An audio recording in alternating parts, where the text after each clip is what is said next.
Harry Potter और आग का प्याला, अध्याय 8, क्विडिच वर्ल्ड कप। अपने खरीदे हुए सामान के साथ वो सब मिस्टर वीजली के पीछे पीछे लालटेनों से रोशन जंगल की पगडंडी पर तेजी से चलने लगे। उन्हें चारों तरफ हजारों लोगों के चिल्लाने, हंसने और गाने की आवाजें आ रही थी। माहौल इतना रोमांचक था कि वो भी बिना रोमांचित हुए न रह सके। आखिर जब वे जंगल की दूसरी तरफ पहुंचे तो उन्हें सामने एक बहुत बड़ा स्टेडियम दिखा। हालांकि हैरी को पिच के चारों तरफ की विशाल सुनहरी दीवारों का बहुत छोटा हिस्सा ही दिख रहा था। हैरी के चेहरे पर हैरानी के भाव देखकर मिस्टर वीजली ने कहा, इस स्टेडियम में 1 लाख दर्शक बैठ सकते हैं। मंत्रालय के 500 कर्मचारियों ने इसे बनाने में साल भर दिन रात मेहनत की है। इसके चप्पे चप्पे पर मगलू विरोधी जादू किया गया है। इस साल मगलू जब भी इस जगह के आसपास आए तो उन्हें अचानक याद आया कि उन्हें जरूरी काम से कहीं जाना था और वो तेजी से लौट कर चले गए। मिस्टर वीजली अब सबसे पास वाले गेट की तरफ बढ़ रहे थे, जहां जादूगरों जादूगरनियों का बहुत बड़ा झुंड पहले से भीड़ लगाए था और काफी शोर मच रहा था। गेट पर मंत्रालय की एक जादूगरनी टिकटों की जांच कर रही थी। उनके टिकट देखते ही बोली, आपको सबसे बढ़िया सीटें मिली हैं आर्थर। सबसे ऊपर वाले बॉक्स में सबसे ऊपर पहुंच जाना। स्टेडियम की सीढ़ियों पर गहरा बैंगनी गलीचा बिछा हुआ था। वे लोग बाकी दर्शकों के साथ ऊपर चढ़ने लगे। ज्यादातर लोग दर्शक दीर्घा में जाने के लिए बाईं या दाईं तरफ मुड़ रहे थे, जिससे ऊपर चढ़ते समय भीड़ कम होती थी। मिस्टर वीजली और उनका दल ऊपर चढ़ता गया। अंततः वो स्टेडियम के सबसे ऊपर बने एक छोटे से बॉक्स में पहुंच गए, जो सुनहरे गोल पोस्ट के ठीक बीच में था। वहां पर 20 सुनहरी बैंगनी कुर्सियां 2 लाइनों में जमी हुई थी। हैरी वीजली परिवार के साथ सबसे आगे वाली सीटों में बैठ गया। उसे जो दृश्य दिखा उसकी उसने कल्पना भी नहीं की थी। 1 लाख जादूगर और जादूगरनियां पूरे स्टेडियम में अपनी अपनी सीटों पर बैठ रहे थे। ये सीढ़ीदार सीटें लंबी अंडाकार पिच के चारों तरफ थीं। हर चीज एक रहस्यमयी सुनहरी रोशनी में लिपटी हुई थी, जो स्टेडियम में से ही निकलती दिख रही थी। हैरी की आंखों के ठीक सामने एक बहुत बड़ा ब्लैक बोर्ड था। उस पर कुछ सुनहरी लिखावट उभर रही थी। ऐसा लग रहा था जैसे कोई अदृश्य हाथ उस पर लिख रहा हो और मिटा रहा हो। हैरी ने देखा, उस ब्लैक बोर्ड पर विज्ञापन चमक रहे थे। ब्लू बॉटल पूरे परिवार की झाड़ू, सुरक्षित, विश्वसनीय और चोर विरोधी अलार्म के साथ। मिसेस स्कोवर का बहु उपयोगी जादुई दाग विनाशक, न कोई मेहनत न कोई दाग। ग्लैड्रेक्स जादुई वस्त्र, लंदन, पेरिस, हॉक्समीड। हैरी बोर्ड से नजरें हटाकर इधर उधर देखने लगा कि बॉक्स में और कौन कौन बैठा है। बॉक्स अभी खाली था। वहां सिर्फ एक छोटा सा जीव बैठा था, जो उनके पीछे वाली लाइन की आखिरी सीट से एक सीट छोड़कर बैठा हुआ था। उसके पैर इतने छोटे थे कि वो लटक रहे थे। वो टॉवेल जैसी कोई चीज पहने था। उसने अपना चेहरा अपने हाथों में छिपा रखा था, लेकिन हैरी उसके चमगादड़ जैसे लंबे कानों को फौरन पहचान गया। डॉबी, हैरी ने हैरान होकर कहा। उस जीव ने अपने चेहरे से हाथ हटाकर ऊपर देखा। हाथ हटाते ही हैरी को बड़ी बड़ी भूरी आंखें और एक नाक दिखी, जो बड़े टमाटर जैसे थी। डॉबी नहीं था, बल्कि डॉबी जैसा कोई दूसरा घरेलू जिन्न था। इस घरेलू जिन्न ने उंगलियों के बीच से झांकते हुए थरथराती आवाज में कहा, सर, क्या आपने मुझे डॉबी समझ लिया था? ये आवाज डॉबी जैसी नहीं थी, बल्कि थोड़ी पतली और सुरीली थी। हालांकि घरेलू जिन्नों के मामले में हैरी को कोई खास जानकारी नहीं थी, लेकिन उसे लगा कि हो न हो ये महिला जिन्न है। रॉन और हरमाइनी पीछे मुड़कर देखने लगे। उन्होंने हैरी से डॉबी के बारे में काफी कुछ सुन रखा था, लेकिन वो उससे मिले नहीं थे। यहाँ तक कि मिस्टर वीजली भी दिलचस्पी के साथ घरेलू जिन्न की तरफ देखने लगे। माफ करना, मुझे लगा आप डॉबी हैं जिसे मैं जानता हूँ, हैरी ने घरेलू जिन्न से कहा। मैं भी डॉबी को जानती हूँ सर, घरेलू जिन्न ने कहा। हालांकि टॉप बॉक्स में ज्यादा रोशनी नहीं थी, लेकिन अपने चेहरे को वो इस तरह छिपाई थी जैसे रोशनी के कारण उसकी आंखें चौंधिया रही हैं। मेरा नाम विंकी है सर, और आप सर? तभी उसकी भूरी आंखें हैरी के माथे के निशान पर पड़ी और तत्काल फैलकर प्लेट के आकार की हो गई। आप यकीनन हैरी पॉटर होंगे। हाँ, हैरी बोला। डॉबी आपके बारे में बहुत बातें करता है सर, विंकी ने कहा और अपने हाथ थोड़ा नीचे कर लिए। वो बहुत परेशान दिख रही। वो कैसा है? आजादी उसे कैसी लग रही है? हैरी ने कहा। सर, बुरा मत मानिएगा, लेकिन मुझे लगता है कि डॉबी को आजाद करवा कर आपने उसका भला नहीं किया है, विंकी ने अपना सिर हिलाते हुए कहा। क्यों? उसे आजाद कराकर मैंने क्या गलत कर दिया? हैरी ने हैरानी से पूछा। विंकी दुख भरी आवाज में बोली, आजादी डॉबी के सिर पर चढ़ गई है सर। वो अपनी औकात भूल गया है सर। उसे कोई नौकरी नहीं मिल रही है सर। क्यों नहीं मिल रही है? हैरी ने कहा। विंकी ने अपनी आवाज इतनी धीमी कर ली कि वो फुसफुसाकर बोलने लगी, वो काम के बदले तनख्वाह चाहता है सर। तनख्वाह? तो इसमें क्या गलत है? उसे तनख्वाह क्यों नहीं मिलनी चाहिए? हैरी ने कहा। ये सुनकर विंकी काफी दहशत में दिखने लगी। उसने अपने हाथों से कानों को बंद कर लिया। उसका चेहरा फिर से आधा छिप गया। घरेलू जिन्नों को तनख्वाह नहीं मिलती सर, उसने दबी हुई आवाज में कहा। नहीं नहीं, मैं बार बार डॉबी से कहती हूँ कोई अच्छा परिवार देख लो और उसी की सेवा करो, लेकिन वो बहुत हवा में उड़ रहा है सर, जो एक घरेलू जिन्न को शोभा नहीं देता। मैं कहती हूँ डॉबी, अगर तुम इसी तरह की हरकतें करते रहोगे तो किसी दिन किसी पिशाच की तरह जादुई प्राणी नियंत्रण विभाग के सामने कटघरे में खड़े दिखोगे। हैरी ने कहा, अगर वो मजे कर रहा है तो इसमें दिक्कत ही क्या है? घरेलू जिन्नों को मजे नहीं करना चाहिए हैरी पॉटर, विंकी ने अपने हाथों के पीछे से दृढ़ता से कहा। घरेलू जिन्नों को तो अपने मालिकों की आज्ञा का पालन करना चाहिए। देखिए सर, मुझे ऊंचाई से डर लगता है, लेकिन मेरे मालिक ने मुझे ऊंचाई पर बने स्टॉप बॉक्स में बैठने का आदेश दिया और मैंने तत्काल उनके आदेश का पालन किया है सर, हैरी ने त्योरियां चढ़ाकर कहा। अगर वो जानते हैं कि तुम्हें ऊंची जगहों से डर लगता है तो उन्होंने तुम्हें यहाँ क्यों भेजा? मालिक बहुत व्यस्त है हैरी पॉटर, इसलिए उन्होंने मुझे सीट रोकने के लिए भेजा है, विंकी ने अपना सिर पास वाली खाली सीट की तरफ झुकाते हुए कहा। हैरी पॉटर, विंकी की बहुत इच्छा थी कि वो अपने मालिक के तंबू में रहती, लेकिन विंकी अपने मालिक के आदेश का पालन करती है। विंकी एक बहुत अच्छी घरेलू जिन्न है।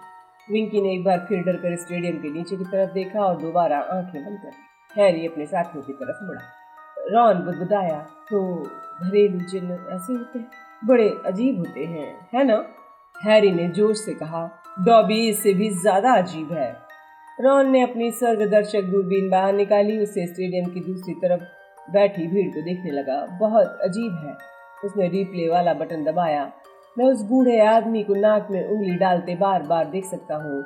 एक बार फिर उसने उंगली डाली, एक बार फिर। इस दौरान हरमाइनी फुदने से बंधे मखमल के कवर वाले अपने कार्यक्रम विवरण को उत्सुकता से पढ़ रही। उसने जोर से पढ़ा, मैच से पहले दोनों टीमें अपने शुभंकरों का प्रदर्शन करेंगी। ओह, शुभंकरों को देखने में बड़ा मजा आता है, मिस्टर वीजली ने कहा। मालूम है, हर टीम अपने देश के प्राणी लाकर उनसे प्रदर्शन करवाकर दर्शकों को प्रभावित करने की कोशिश करती है। अगले आधे घंटे तक उनके बॉक्स में दर्शक धीरे धीरे आते रहे। उनमें से ज्यादातर महत्वपूर्ण जादूगर दिख रहे थे। मिस्टर वीजली उन लोगों से हाथ मिलाते रहे। पर्सी तो इतनी ज्यादा बार उठकर खड़ा हुआ कि ऐसा लग रहा था जैसे वो कांटेदार सेही के ऊपर बैठा हो। जब जादू मंत्री कॉर्नेलियस फज आए तो पर्सी ने इतना नीचे झुककर उनका अभिवादन किया कि उसका चश्मा जमीन पर गिरकर टूट गया। पर्सी पानी पानी हो गया। उसने जैसे तैसे अपनी छड़ी से मंत्र पढ़कर चश्मे को ठीक किया और उसके बाद जो अपनी सीट पर बैठा तो फिर उठा ही नहीं। वो हैरी की तरफ ईर्ष्या से देख रहा था क्योंकि कॉर्नेलियस फज उससे किसी पुराने दोस्त की तरह मिल रहे थे। वो हैरी को पहले से जानते थे। फज ने हैरी से हाथ मिलाया और किसी पिता के अंदाज में उसके हालचाल पूछे। ये है हैरी पॉटर, उन्होंने बल्गारिया के मंत्री को जोर से बताया, जिन्होंने काले मखमल का शानदार दुशाला पहन रखा था। ऐसा लग रहा था उन्हें अंग्रेजी का एक भी शब्द पल्ले नहीं पड़ रहा था। हैरी पॉटर, आपने इसका नाम तो सुना ही होगा, वो लड़का जो तुम जानते हो कौन से बच गया था। बल्गारिया के मंत्री की निगाह अचानक हैरी के माथे पर गई। निशान देखते ही वो उसकी तरफ इशारा करते हुए जोर जोर से रोमांच से बोलने लगे। फज ने हैरी से थके अंदाज में कहा, मैं जानता था कि निशान से ही उसे मेरी बात समझ में आएगी, लेकिन मैं क्या करूं? मेरी भाषा उन्हें समझ नहीं आती और मैं उनकी भाषा नहीं बोल सकता। इसके लिए मुझे बार्टी क्राउच की जरूरत है। मुझे दिख रहा है उसकी घरेलू जिन्न उसके लिए सीट रोके हुए है। उसने ये अच्छा काम किया है क्योंकि बल्गारिया वाले हर जगह हथियाने के चक्कर में हैं। और ये रहा लूसियस। हैरी, रॉन और हरमाइनी ने तेजी से पीछे मुड़कर देखा। मिस्टर वीजली के ठीक पीछे वाली लाइन की 3 सीटें खाली थी। उनकी तरफ कोई और नहीं बल्कि घरेलू जिन्न डॉबी के पुराने मालिक लूसियस मेलफॉय, उनका बेटा ड्रैको और एक महिला बढ़ रही थी जो स्पष्ट रूप से ड्रैको की मां लग रही। हैरी और ड्रैको जब पहली बार हॉगवर्ट्स गए थे तब से उनमें दुश्मनी थी। ड्रैको काफी हद तक अपने पिता की तरह दिखता था। उसकी माँ की तरह उसके बाल भी सुनहरे थे। उसकी माँ के बाल भी सुनहरे थे। वो लंबी और दुबली पतली थी। आह फज! मिस्टर मेलफॉय ने जादू मंत्री के पास पहुंचकर अपना हाथ बढ़ाते हुए कहा, कैसे हैं? शायद आप मेरी पत्नी नार्सिसा से अब तक नहीं मिले होंगे, और ये है मेरा बेटा ड्रैको। आप कैसे हैं? फज ने मुस्कुराकर मिसेस मेलफॉय का अभिवादन किया। और मैं आपका परिचय ऑब लैंक्स से करवाता हूँ। ये हैं मिस्टर ऑब लैंक्स, बल्गारिया के जादू मंत्री। वैसे उन्हें मेरी बात समझ में नहीं आती, इसलिए परिचय करवाने का कोई खास मतलब नहीं होगा। और मुझे लगता है तुम आर्थर वीजली को तो जानते ही हो। एक तनावपूर्ण पल था। मिस्टर वीजली और मिस्टर मेलफॉय ने एक दूसरे की तरफ देखा। हैरी को उनकी पिछली मुठभेड़ की याद आ गई। मिस्टर मेलफॉय ने अपनी भावहीन भूरी आंखों से पहले तो मिस्टर वीजली को देखा और फिर टॉप बॉक्स के चारों तरफ देखा। ओह आर्थर, तुम्हें टॉप बॉक्स के टिकट खरीदने के लिए अपनी कौन सी चीज बेचनी पड़ी? निश्चित रूप से तुम्हारे घर को बेचने से इतने ज्यादा पैसे नहीं मिले होंगे। फज ने ये बात नहीं सुनी। आर्थर, लूसियस ने हाल में ही सेंट मंगोस जादुई रोग और दुर्घटना अस्पताल को अच्छा खासा चंदा दिया है। वो यहाँ मेरे मेहमान हैं। मिस्टर बीजली ने काफी कोशिश करके मुस्कुराते हुए कहा, ये तो अच्छी बात है। फिर मिस्टर मेलफॉय हरमाइनी को घूरने लगे। हरमाइनी का चेहरा थोड़ा गुलाबी हो गया, लेकिन वो भी पलट कर उन्हें घूरने लगी। ड्रैको ने हैरी, रॉन और हरमाइनी पर एक हिकारत भरी नजर डाली और फिर अपने मम्मी डैडी के बीच वाली सीट पर बैठ गया। घमंडी कहीं का, रॉन बुदबुदाया जब वो, हैरी और हरमाइनी एक बार फिर पिच की तरफ देखने लगे। अगले ही पल लूडो बैगमैन धड़धड़ाते हुए बॉक्स में आए। सभी लोग तैयार हैं? उन्होंने कहा। उनका गोल चेहरा रोमांच के कारण बहुत चमक रहा था। मंत्री जी, आप तैयार हैं? फज ने आराम से कहा। लूडो, अगर आप तैयार हैं तो हम भी तैयार हैं। लूडो ने अपनी छड़ी बाहर निकाली, उसे अपने गले की तरफ करके बोले, ध्वनि विस्तार। इस मंत्र से उनकी आवाज कई गुना बढ़ गई। अब उनकी आवाज खचाखच भरे स्टेडियम के शोर में भी साफ सुनाई दे रही थी और स्टेडियम के हर कोने में गूंज रही थी। देवियों और सज्जनों, 422वें क्विडिच वर्ल्ड कप के फाइनल में आप सभी का स्वागत है। दर्शक खुशी से चिल्लाते हुए तालियां बजाने लगे, हजारों झंडे लहराने लगे और कोलाहल में राष्ट्रगान गाने की आवाजें आने लगी। उनके सामने विशाल ब्लैक बोर्ड पर चमकता आखिरी विज्ञापन मिट गया। बर्टी बाट की हर स्वाद की चाफियां, हर टॉफी में जोखिम है। अब वहां पर लिखा हुआ था बल्गारिया 0, आयरलैंड 0। और अब बगैर किसी देरी के मैं आपका परिचय बल्गारिया टीम के शुभंकर से करवाता हूँ। दाहिने हाथ की तरफ के स्टैंड में जमकर शोर होने लगा। वहां बल्गारिया के समर्थक लाल दुशाले पहनकर बैठे थे, जिसकी वजह से पूरा स्टैंड किसी लाल दीवार की तरह दिख रहा था। क्या पता वो लोग क्या लाए हैं? मिस्टर वीजली ने अपनी सीट पर आगे झुकते हुए कहा। आह! उन्होंने अचानक अपना चश्मा उतारा और दुशाले से साफ करके दोबारा पहन लिया। मोहिनियाँ क्या होती हैं? 100 मोहिनियाँ पिच की तरफ बढ़ रही थी। उन्हें देखते ही हैरी को अपने सवाल का जवाब मिल गया। मोहिनियाँ सुंदर महिलाएं थीं। हैरी ने आज तक इतनी सुंदर महिलाएं नहीं देखी थीं। ये बात और थी कि वो इंसान नहीं थी और हो भी नहीं सकती थी। इससे हैरी एक पल के लिए चकरा गया। उसने ये अंदाजा लगाने की कोशिश की कि वो क्या हो सकती हैं। उनकी चमड़ी चांदनी की तरह उजली कैसे है, या उनके सुनहरे बाल हवा के बिना भी क्यों लहरा रहे हैं। लेकिन तभी संगीत बजने लगा और हैरी ने चिंता छोड़ दी कि मोहिनियाँ इंसान नहीं है। वास्तव में उसने हर चीज की चिंता छोड़ दी। मोहिनियाँ नाचने लगी और हैरी का दिमाग पूरी तरह और आनंदपूर्वक खाली हो गया। उसे लग रहा था कि अगर उन मोहिनियों ने नाचना बंद कर दिया तो अनर्थ हो जाएगा। जब वो तेज तेज नाचने लगी तो हैरी के मन में बड़े ऊंचे ऊंचे विचार आने लगे। वो मोहिनियों को प्रभावित करने के लिए तत्काल कोई बड़ा काम करना चाहता था। उसने सोचा कि अगर वो टॉप बॉक्स से स्टेडियम में कूद जाए तो क्या वो सचमुच प्रभावित हो जाएंगी। हैरी, तुम क्या कर रहे हो? उसे हरमाइनी की आवाज जैसे दूर से आती हुई सुनाई दी। संगीत रुक गया। हैरी ने पलकें झपकाई। उसने देखा कि वो खड़ा हो चुका है और उसका एक पैर बॉक्स की रेलिंग पर लटका था। रॉन स्तब्ध था और इस अंदाज में खड़ा था जैसे स्प्रिंग बोर्ड से गोता लगाने वाला है। स्टेडियम में गुस्से भरी चीखें सुनाई देने लगी। दर्शक मोहिनियों को जाने नहीं देना चाहते थे। हैरी दर्शकों के साथ था। दरअसल मोहिनियों को देखने के बाद हैरी इस बात पर हैरान होने लगा कि वो आयरलैंड का समर्थन क्यों कर रहा था। उसने अपने सीने पर बड़ा हरा शैमरॉक क्यों लगा रखा था। इसी दौरान रॉन अनजाने में अपनी टोपी पर लगे शैमरॉक की चिंदी चिंदी करने लगा। मिस्टर वीजली मुस्कुराते हुए रॉन की तरफ झुके और उसके हाथ को टोपी से दूर हटा दिया। वो बोले, जब आयरलैंड वाले तुम्हें अपना शुभंकर दिखाएंगे तो तुम्हें इसकी जरूरत पड़ेगी। ओह। रॉन मोहिनियों की तरफ मुंह फाड़ कर ताक रहा था, जो अब पिच पर एक तरफ कतार में खड़ी हो गई थी। और अब लूडो बैगमैन की आवाज गूंजी, मेहरबानी करके अपनी छड़ियां हवा में उठा लें, आयरलैंड की टीम के शुभंकर आ रहे हैं। अगले ही पल स्टेडियम में हरे और सुनहरे धूमकेतु जैसी बड़ी चीज हवा में तैरने लगी। स्टेडियम का एक चक्कर लगाया और फिर 2 धूमकेतुओं में बट गई। दोनों ही धूमकेतु दोनों तरफ के गोल पोस्ट तक गए। अचानक पिच पर इंद्रधनुष बन गया। दर्शक इस तरह ऊह और आह कर रहे थे जैसे आतिशबाजी देख रहे हों। इंद्रधनुष ओझल हो गया और फिर दोनों धूमकेतु दोबारा मिलकर एक हो गए। अब वहां एक बड़ा चमकीला शैमरॉक नजर आया जो आसमान में उठा और दर्शक दीर्घा के ऊपर उड़ने लगा। उसमें से सोने के सिक्के बरसने लगे। बहुत बढ़िया, रॉन चीखा जब शैमरॉक ने उड़ते हुए उन पर सोने के भारी सिक्कों की बारिश कर दी जो उनके सिरों और सीटों से टकराए। हैरी ने शैमरॉक को गौर से देखा। दरअसल उसमें छोटे छोटे हजारों डरियल आदमी थे जो लाल वेस्ट कोट पहने हुए थे। उन सभी के हाथ में एक सुनहरा हरा लैंप था। स्वर्ण नर्तक, मिस्टर वीजली दर्शकों की जोरदार तालियों की आवाज के बीच बोले। बहुत से दर्शक सोने के सिक्के उठाने के लिए कुर्सियों के आसपास झुक रहे थे। रॉन ने खुशी खुशी हैरी के हाथ में मुट्ठी भर सोने के सिक्के पकड़ाते हुए कहा, ये लो, सर्वदर्शक दूरबीन के लिए हिसाब बराबर हो गया। अब तुम्हें मुझे हर क्रिसमस में तोहफा देना होगा। शैमरॉक हवा में विलीन हो गया। इसके बाद स्वर्ण नर्तक पिच पर मोहिनियों की विपरीत दिशा में चले गए और मैच देखने के लिए बैठ गए।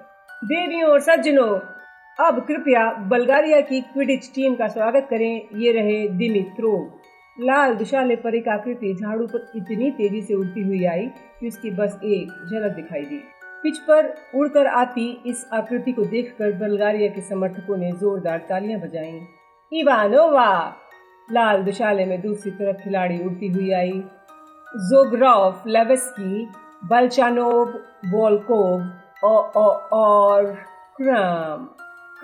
वो रहा क्रम।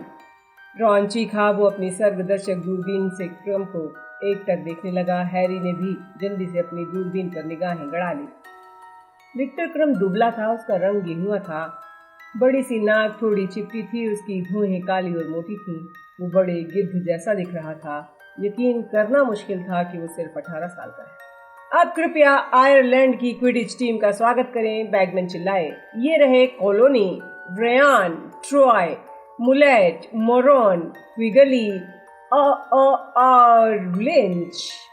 7 हरे झोंके पिच की तरफ लपकते हुए आए। हैरी ने अपनी सर्वदर्शक दूरबीन पर लगी छोटी घुंडी घुमाई जिससे तत्काल खिलाड़ियों की गति धीमी हो गई।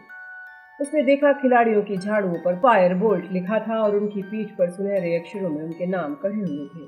और ये रहे हमारे रेफरी हसन मुस्तफा जो मिस्र से आए हैं और क्विडिच अंतर्राष्ट्रीय महासंघ के अध्यक्ष है। एक छोटा और दुबला जादूगर पिच पर आया। बिल्कुल गंजा था, लेकिन उसकी मूंछ वर्नन अंकल जितनी घनी थी। वो शुद्ध सोने का दुशाला पहने हुए था। उसकी मूंछ के नीचे चांदी की एक सीटी लटक रही थी। उसकी एक बाह में लकड़ी का बड़ा संदूक था और दूसरी बाह में जादुई झाड़ू दबी हुई थी। हैरी ने दोबारा घुंडी घुमाकर सर्वदर्शक दूरबीन की गति को सामान्य किया। उसने गौर से देखा कि रेफरी अपनी झाड़ू पर चढ़ा और उसने लात मारकर संदूक खोल दिया। 4 गेंदें तेजी से उड़कर आसमान की तरफ जाने लगी। एक लाल तूफान, 2 काले पहलवान और एक छोटी सी सुनहरी गेंद। हैरी इसे सिर्फ एक पल के लिए ही देख पाया क्योंकि तत्काल उड़कर ओझल हो गई थी। सीटी की तेज आवाज के साथ मुस्तफा भी गेंदों के पीछे हवा में उड़ने लगा। खेल शुरू हो चुका है। तूफान मुलेट के पास है। ट्रॉय, मोरान, दिमित्रोव, फिर से मुलेट, ट्रॉय, लेवेस्की, मोरान। बैगमैन चिल्लाए। हैरी ने क्विडिच का ऐसा खेल आज तक नहीं देखा था। खिलाड़ियों की गति अविश्वसनीय थी। दोनों टीमों के धावक तूफान को एक दूसरे की तरफ इतनी तेजी से फेंक रहे थे कि बैगमैन कमेंट्री करने की बजाय सिर्फ उनके नाम ही बोल रहे थे। हैरी ने एक बार फिर अपनी दूरबीन पर धीमा वाला बटन दबाया। तत्काल खेल की रफ्तार धीमी हो गई। लेंस पर बैगनी अक्षर उभर आए। उसे दर्शकों का कान फोड़ू शो दिखाई देने लगा। उसने देखा आयरलैंड के 3 धावक आपस में उड़ रहे थे। ट्रॉय मुलेट और मोरान से थोड़ा आगे था। वो बल्गारिया की गोल की तरफ जा रहे थे। दूरबीन पर त्रिकोणीय आक्रामक दांव लिखा आया। इसके बाद वहां पर छलावा दांव शब्द उभरे जब ट्रॉय ने नाटक किया कि वो तूफान के साथ ऊपर की तरफ जाने वाला है। ये देखकर बल्गारिया की धावक इवानोवा ट्रॉय की तरफ आने लगी, लेकिन ट्रॉय ने फुर्ती से तूफान मोरान की तरफ उछाल दी। बल्गारिया की मारक वोल्कोव ने एक पहलवान को अपने मुद्गर से मारा और उसे मोरान की तरफ भेज दिया। मोरान जब पहलवान से बचने के लिए झुकी तो उसके हाथ से तूफान छूट गया। उसके नीचे उड़ रहे लेवेस्की ने तूफान को पकड़ लिया। ट्रॉय ने एक गोल कर दिया। बैगमैन दहाड़े। स्टेडियम तालियों और खुशी की कोलाहल से कांप रहा था। आयरलैंड 10-0 से आगे। अभी गोल कैसे हो सकता है? अभी तो तूफान लेवेस्की के पास है। हैरी अपनी दूरबीन में देखते हुए चिल्लाया। हैरी, अगर तुम सामान्य की बजाय धीमी गति में खेल देखोगे तो यही होगा। हरमाइनी चिल्लाई। वो कूद रही थी और हवा में अपने हाथ हिला रही थी। उधर ट्रॉय पिच का चक्कर लगाकर खुशी का इजहार कर रहा था। मैदान की सीमा रेखा के पार बाहर बैठकर मैच देख रहे स्वर्ण नर्तक एक बार फिर हवा में उड़ने लगे और उन्होंने बड़े चमकदार शैमरॉक का आकार बना लिया। पिच की दूसरी तरफ मोहिनियां चिड़ी हुई दिख रही थी। जब खेल दोबारा शुरू हुआ तो खुद से नाराज हैरी ने दूरबीन का सामान्य गति वाला बटन दबा दिया। हैरी खुद क्विडिच देखता था, इसलिए वो इतनी सी देर में समझ गया कि आयरलैंड के धावक बेहतरीन थे। वो एक अलग अलग खिलाड़ी के रूप में नहीं बल्कि एक लाजवाब टीम के रूप में खेल रहे थे। वो एक दूसरे के मन की बात भांप कर सही जगह पर पहुंच जाते थे। हैरी के सीने पर लगा गुलाब उनके नाम बताता रहा। Troy, mullet, मोरैन। 10 मिनट के भीतर ही आयरलैंड ने 2 गोल कर दिए। अब आयरलैंड की टीम 30-0 से आगे थी। इस पर हरे दुशाले वाले समर्थकों ने जोरदार हर्ष ध्वनि की और तालियां बजाई। मैच की गति काफी तेज हो गई थी। मैच में मार धाड़ शुरू हो चुकी थी। बल्गारिया के मारक वोल्कोव और वाल्चानोव निर्ममता से आयरलैंड के धावकों की तरफ पहलवान मार रहे थे। आयरलैंड की टीम बेहतरीन दांव नहीं बना पा रही थी। मार्कों के कारण 2 बार आयरलैंड के धावकों को तितर बितर होना पड़ा और फिर आखिरकार इवानोवा आयरलैंड के खिलाड़ियों को चकमा देती हुई निकली और उसने आयरलैंड के गोलकीपर रयान को छकाते हुए बल्गारिया का पहला गोल कर दिया। अपने कानों में उंगलियां डाल लो, मिस्टर वीजली चीखे जब मोहिनियां गोल का जश्न मनाते हुए एक बार फिर नाचने लगी। हैरी ने तो कानों के साथ साथ आंखें भी बंद कर ली। वो अपना पूरा ध्यान खेल पर रखना चाहता था। बैगमैन चिल्ला रहे थे, दिमित्रोव, लेवेस्की, दिमित्रोव, इवानोवा। ओह ओह! 1 लाख जादूगरों और जादूगरनियों की आह निकल गई जब उन्होंने देखा दोनों टीमों के खोजी तेजी से जमीन की तरफ आ रहे हैं।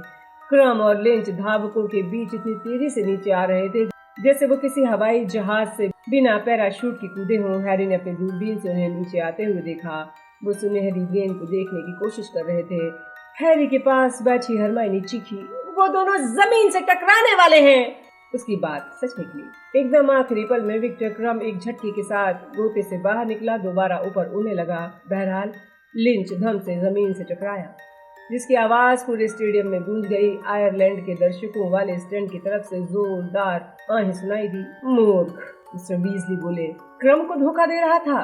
टाइम आउट, बैगमैन की आवाज आई। प्रशिक्षित चिकित्सक जादूगर पिच पर एडन लिंच की जांच करने जा रहे थे। वो ठीक हो जाएगा, उसे सिर्फ झटका लगा है, चार्ली ने जिनी से कहा, जो बॉक्स की रेलिंग पर पहुंचकर दहशत से पिच की तरफ देख रही थी। जाहिर है क्रम यही चाहता था। हैरी ने जल्दी से दूरबीन पर रिप्ले और धीमी गति के बटन दबाए और फिर दूरबीन आंखों से सटा ली। उसने क्रम और लिंच को धीमी गति में गोता लगाते देखा। उसकी दूरबीन की कांच पर बैगनी अक्षर चमक रहे थे। छद्म, छलावा, खतरनाक, खोजी, ध्यान भंग। उसने देखा क्रम का चेहरा बिल्कुल एकाग्र था। वो ठीक समय पर गोते से बाहर निकल गया, जबकि लिंच जोश में उसका पीछा करते हुए जमीन पर टकरा गया। हैरी फौरन समझ गया क्रम सुनहरी गेंद को पकड़ने के लिए गोता नहीं लगा रहा था, वो लिंच से सिर्फ अपना पीछा करवा रहा। हैरी ने कभी इस तरह किसी को उड़ते नहीं देखा था। लग ही नहीं रहा था कि क्रम झाड़ू पर सवार था। लिंच का इलाज करने वाले चिकित्सक जादूगर उसे कई काढ़े पिला रहे थे। हैरी ने क्रम को और ध्यान से देखा। उसने देखा क्रम की काली आंखें 100 फुट नीचे चारों तरफ गौर से देख रही हैं। लिंच के इलाज में जो समय लग रहा था उसका फायदा उठाते हुए वो लिंच के हस्तक्षेप के बिना सुनहरी गेंद ढूंढ रहा था। आखिरकार लिंच उठकर खड़ा हो गया। लिंच फायरबोल्ट पर सवार हुआ, हवा में उड़ने लगा। उसके ठीक होने से आयरलैंड के खिलाड़ियों में नई जान आ गई। मुस्तफ़ा ने अपनी सीटी बजाकर दोबारा खेल शुरू कराया तो आयरलैंड के धावक इतने बढ़िया तरीके से खेले कि हैरी ने आज तक ऐसा खेल नहीं देखा था। 15 मिनट के बाद स्कोर था आयरलैंड 130, बुल्गारिया 10। अब खेल में मार धाड़ ज़्यादा होने लगी थी। एक बार फिर जब तूफान को लेकर मुलेट गोल पोस्ट की तरफ बढ़ी तो बुल्गारिया का रक्षक जोग्राफ उसे रोकने के लिए आगे आ गया। इसके बाद जो हुआ वो इतनी जल्दी हुआ कि हैरी को कुछ दिखाई ही नहीं दिया, लेकिन आयरलैंड के दर्शकों की गुस्से भरी आवाज़ों और मुस्तफ़ा की लंबी सीटी से वो समझ गया कि फाउल हुआ है। मुस्तफ़ा बुल्गारिया के रक्षक को चेतावनी दे रहे थे। उसने अपनी कोहनियों का ज़रूरत से ज़्यादा इस्तेमाल कर दिया था। बैगमैन ने शोर मचा रहे दर्शकों को जानकारी देते हुए कहा और आयरलैंड को पेनाल्टी मिल गई है। मुलेट के साथ हुए फाउल के बाद स्वर्ण नर्तक गुस्से में आ गए और चमकती हुई मधुमक्खियों की तरह उड़ने लगे, लेकिन पेनाल्टी की खबर मिलते ही वो खुश हो गए। उन्होंने हा हा हा शब्दों की आकृति बना ली और ये देखकर पिच की दूसरी तरफ बैठी मोहिनियां गुस्से से उछलकर खड़ी हो गई और बाल लहरा कर नाचने लगी। तत्काल वीजली लड़कों और हैरी ने अपने कानों में उंगली डाल ली। हरमाइनी ने ऐसा कुछ नहीं किया। वो हंसती हुई बोली, जरा रेफरी की तरफ तो देखो। हैरी ने नीचे पिच की तरफ देखा। हसन मुस्तफ़ा जमीन पर उतरकर नाचती हुई मोहनियों के सामने खड़े बहुत अजीब हरकतें कर रहे थे। ये तो गजब हो गया, कितनी गलत बात है, लूडो बैगमैन ने कहा। हालांकि वो खुश लग रहे थे। कोई जाकर रेफरी को थप्पड़ मार दो। तत्काल एक चिकित्सक जादूगर अपने कानों में उंगलियां डालकर भागता हुआ पिच पर पहुंचा। मुस्तफ़ा के पास पहुंचकर उसने उनकी पिंडली पर कसकर लात मार दी। मुस्तफ़ा होश में आ गए।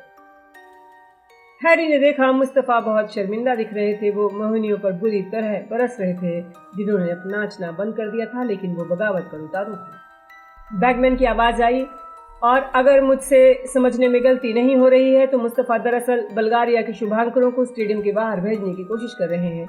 बैगमैन की आवाज़ आई, ऐसा आज तक नहीं हुआ है। ओह, मामला बहुत गंभीर होता जा रहा है। मामला सचमुच गंभीर हो गया था। बुल्गारिया के मारक वोल्कोव और वल्चानोव मुस्तफ़ा के दोनों तरफ उतर गए। उन्होंने गुस्से में बहस की।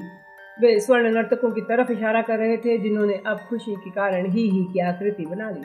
बहरहाल मुस्तफ़ा बुल्गारिया के मार्कों के तर्कों से प्रभावित नहीं हुए। उन्होंने अपनी उंगली ऊपर उठाकर उन्हें दोबारा हवा में उड़ने का इशारा किया। आयरलैंड को 2 पेनाल्टी, बैगमैन चिल्लाए और बुल्गारिया के दर्शक गुस्से से चिल्लाने लगे। खेल बहुत ज्यादा खूंखार हो गया था। हैरी ने क्विडिच में इतनी मार धाड़ पहले कभी नहीं देखी थी। दोनों ही टीमों की मारक बेरहमी से खेल रहे थे। वे बस हिंसक तरीके से अंधाधुंध अपने मुदगर घुमाने में लगे थे। दिमित्रोव सीधे मोरान की तरफ लपका जिसके हाथ में तूफान थी। दोनों में इतनी जोरदार टक्कर हुई कि मोरान अपने झाड़ू से गिरते गिरते बची। फाउल! आयरलैंड के समर्थक हरे दुशालों की लहर में खड़े होते हुए चिल्लाए। फाउल! लूडो बैगमैन की आवाज आई जो जादू से तेज हो गई थी। दिमित्रोव ने मोरान को टक्कर मार दी है। वो जानबूझकर टकराया है और इस पर एक और पेनाल्टी मिलने चाहिए। हाँ, सीटी बच गई है। स्वर्ण नर्तक एक बार फिर हवा में ऊपर उठे। उन्होंने एक बड़े हाथ की आकृति बना ली। ये हाथ पिच की दूसरी तरफ बैठी मोहिनियों की तरफ असभ्य इशारा कर रहा था। मोहिनियों ने संयम खो दिया। वो स्वर्ण नर्तकों पर अंगारे फेंकने लगी। हैरी ने दूरबीन से देखा कि वो अब जरा भी सुंदर नहीं दिख रही थी। उनके चेहरे अब बेरहम चोंच वाले पक्षी जैसे दिख रहे थे। दर्शकों के शोर के बीच में मिस्टर वीजली ऊंची आवाज में बोले, लड़कों, इससे ये शिक्षा मिलती है कि कभी सिर्फ सुंदरता पर नहीं जाना चाहिए। मंत्रालय के बहुत से जादूगर मैदान में आकर मोहिनी और स्वर्ण नर्तकों को अलग अलग करने की कोशिश कर रहे थे। आयरलैंड के मारक क्विगली ने पहलवान को पूरी ताकत से क्रम की तरफ मारा जो समय पर झुक नहीं पाया। पहलवान सीधे उसके चेहरे पर लगा। दर्शकों की आह निकल गई। ऐसा लग रहा था जैसे क्रम की नाक टूट गई हो। हवा में चारों तरफ धूम था, लेकिन हसन मुस्तफ़ा ने सीटी नहीं बजाई। उनका ध्यान भटक गया था और हैरी उन्हें दोष नहीं दे सकता था क्योंकि मोहिनी ने हसन मुस्तफ़ा की तरफ अंगारे फेंककर उनके झाड़ू की पूंछ में आग लगा दी। हैरी चाहता था किसी को तो क्रम के घायल होने का एहसास हो। हालांकि वो आयरलैंड का समर्थन कर रहा था, लेकिन क्रम यकीनन मैच में सबसे अच्छा खिलाड़ी था। निश्चित रूप से रॉन भी यही सोच रहा था। टाइम आउट लो, वो इस तरह नहीं खेल सकता, उसकी हालत देखो। तभी हैरी चिल्लाया, लिंच की तरफ देखो। आयरलैंड का खोजी लिंच अचानक गोता लगा रहा था।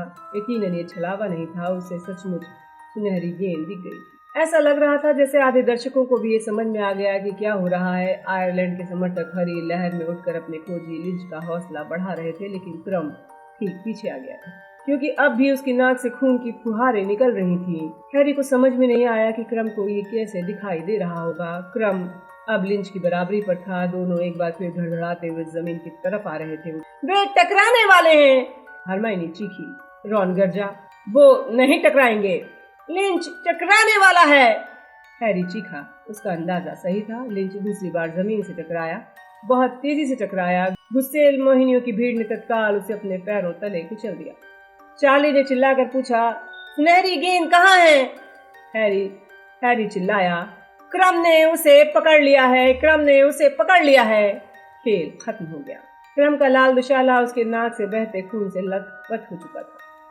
उसकी मुट्ठी में सुनहरी गेंद चमक रही थी। स्कोर बोर्ड पर उभर आया, बल्गारिया 160, आयरलैंड 170। आयरलैंड की टीम जीत गई थी। आयरलैंड की टीम जीत गई, बैगमैन चिल्लाए। मैच के अचानक खत्म हो जाने से आयरलैंड के समर्थकों जितने ही वो हैरान दिख रहे थे। बैगमैन ने कहा, क्रम ने सुनहरी गेंद पकड़ ली है, लेकिन आयरलैंड की टीम जीत गई है। हे भगवान, मुझे नहीं लगता हम में से किसी को उम्मीद रही होगी। उसने सुनहरी गेंद क्यों पकड़ी? रॉन गरजा, हालांकि वो खुशी से उछल रहा था। उसने सुनहरी गेंद तब पकड़ी जब आयरलैंड की टीम 160 पॉइंट से आगे थी। मूर्ख कहीं का, वो जानता था कि बल्गारिया की टीम कभी बराबरी नहीं कर पाएगी। हैरी ने तालियां बजाते हुए और शोर शराबे के बीच चिल्लाते हुए कहा, आयरलैंड में बेहतरीन धावक थे। क्रम खेल को अपनी शर्तों पर खत्म करना चाहता था, बस इतनी सी बात है। वो बहुत बहादुर है ना? हरमाइनी ने आगे झुककर देखा। क्रम जमीन पर उतर रहा था। बहुत से चिकित्सक जादूगर लड़ रहे थे। स्वर्ण नर्तकों और मोहिनियों के बीच उसके पास पहुंचने का रास्ता बना रहे थे। उसकी हालत बहुत खराब थी। हैरी ने दूरबीन आंखों पर लगा ली। नीचे क्या हो रहा था ये देखना मुश्किल है। बहरहाल उसे किसी तरह क्रम दिख गया, जो चिकित्सक जादूगरों से घिरा हुआ था। वो पहले से ज्यादा चिड़चिड़ा दिख रहा था। उसने इलाज नहीं करने दिया। कुछ ही दूर पर आयरलैंड के खिलाड़ी अपने शुभंकर से होती सोने के सिक्कों की बारिश में खुशी से नाच रहे थे। पूरे स्टेडियम में झंडे लहरा रहे थे और आयरलैंड का राष्ट्रगान बज रहा था। लेकिन हम बहादुरी से लड़े, हैरी को पीछे से एक उदास आवाज सुनाई दी। ये बात बल्गारिया के जादू मंत्री ने कही थी। फज बहुत गुस्से में बोले, आप अंग्रेजी बोल सकते हैं, फिर आपने मुझे पूरे दिन हाथ घुमा घुमा कर संकेतों में अपनी बात समझाने के लिए मजबूर क्यों किया? बल्गारिया के मंत्री ने जवाब दिया, आपके संकेतों को देखने में बड़ा मजा आया। अचानक तेज सफेद रोशनी हुई। हैरी की आंखें चौंधिया गईं। टॉप बॉक्स जादू से चमकने लगा ताकि स्टेडियम में बैठा हर दर्शक देख सके कि वहां क्या हो रहा है। हैरी ने देखा, 2 हाँफते हुए जादूगर सोने का एक बड़ा कप बॉक्स में ला रहे हैं। उन्होंने वो कप कॉर्नेलियस फज को दे दिया, जो इस बात पर झुंझला रहे थे कि उन्होंने पूरे दिन सांकेतिक भाषा का बेकार ही इस्तेमाल किया है। बैगमैन ने दर्शकों से चिल्लाकर कहा, बहादुरी से मुकाबला करके हारने वाली बल्गारिया की टीम का तालियों से स्वागत करें। बल्गारिया के खिलाड़ी एक एक करके बॉक्स की कतारों के बीच से होते हुए ऊपर आए। जब उन्होंने अपने मंत्री और फज से हाथ मिलाए, बैगमैन ने उन सब का नाम लिया। क्रम सबसे आखिर में आया। उसकी हालत खराब थी। उसके हाथ में सुनहरी गेंद अब भी थी। हैरी ने देखा, वो आसमान में उड़ते समय जितना शानदार दिखता था, जमीन पर चलते समय उतना अच्छा नहीं दिख रहा था। क्रम का नाम जब पुकारा गया तो पूरे स्टेडियम में कान फोड़ने वाली हर्ष ध्वनि होने लगी। और फिर आयरलैंड की टीम के खिलाड़ी आए। मोरान और कॉनोली एडन लिंच को सहारा दे रहे थे। जमीन पर दूसरी बार गिरने से उसका सिर चकरा गया था। उसकी आंखें अजीब तरीके से गोल गोल घूम रही थी। हैरी के हाथ तालियां बजाते बजाते सुन्न पड़ गए थे। ट्राय और क्विगली ने कप को हवा में उठाया। दर्शक जोरदार तालियां बजा रहे थे।